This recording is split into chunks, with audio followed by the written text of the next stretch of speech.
Good morning, Internet. This is the old fat dad. Let me show what I got for you today.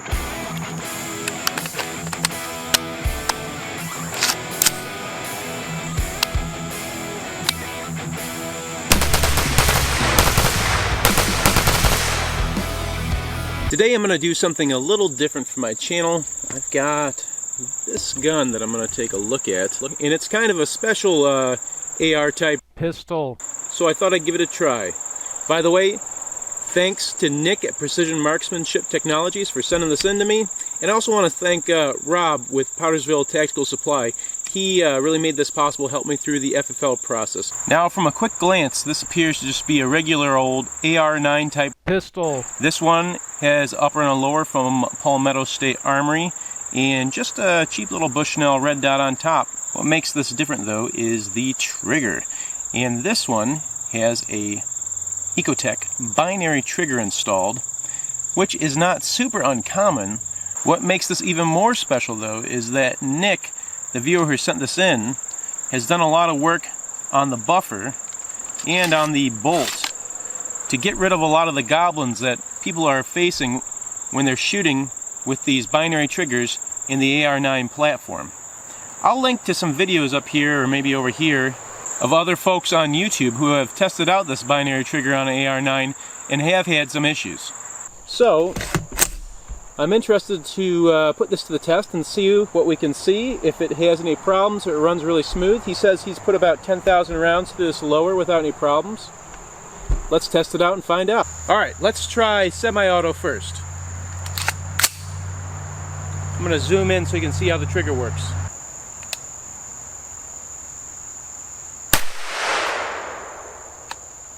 Okay, let's try the binary function now.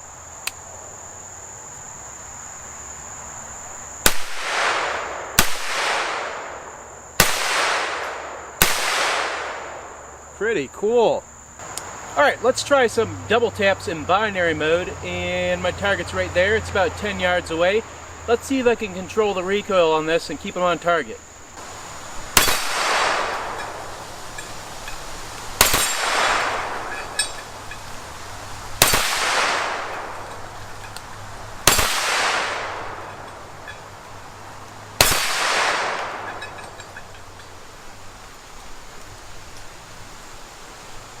Well, I think we did pretty good there.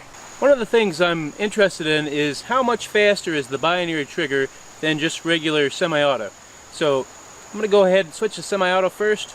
We'll shoot 20 rounds, reload, and do 20 with the binary trigger.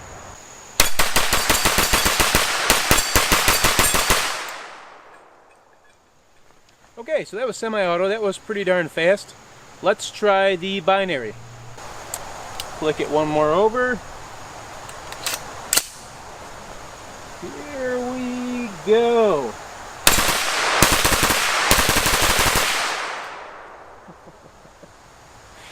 Okay, well, I'll have to go back and review the footage, but it felt like it was a lot faster. I think I hung up on that binary a couple times. I don't know if I was not fully pulling and pushing back all the way. It's a little bit of a trick to get it going fast. As you can tell from the footage, I've had this out in a couple of different range strips. You know, I haven't put a whole lot of ammo through it, but I've got about 500 rounds through, and I'm happy to report no issues. Pull the trigger, it goes bang. We haven't hung up on anything. That wasn't my fault with pulling that trigger. It's tricky. The binary trigger is not as simple as just, you know, letting go on it. You got to really think about what you're doing and pull and release and pull and release. It's actually quite a trick, but it's fun when you get it going, and I had a great time with it. My only reservation about the whole binary trigger system is that it requires a little bit more thought while you're shooting. Saying something and then actually experiencing it, two different things. I can say, okay, of course, pull the trigger, release it. I'm going to get a shot at every point there. But in practice, a little bit more tricky. Other than that, I had a blast. Spent probably a little bit more money on the ammunition than I would have liked, but hey, that's part of the package when you're shooting something like this. Nick did a great job with tuning this whole system. Again, I have to repeat, I had no problems at all, and you guys should definitely check him out. He seems to be a top-notch gunsmith, and I just want to thank him again for sending this out to me and letting me have a chance with it. If you get the opportunity to shoot one, I highly recommend it. Just make sure to bring that extra ammo. You're going to blow through it. And finally, one more time, shameless plug, go down into the description. You can click on my link to my website, and it'll have links to Nick at Precision Marksmanship Technology, and then you can check out old Rob at Pottersville Tactical Supply too. Both these guys have been real good to me, and I appreciate their help. As always, thanks for watching. I hope you enjoyed the content as much as I enjoyed making it, and if you did, please consider liking and subscribing. We'll see you next time.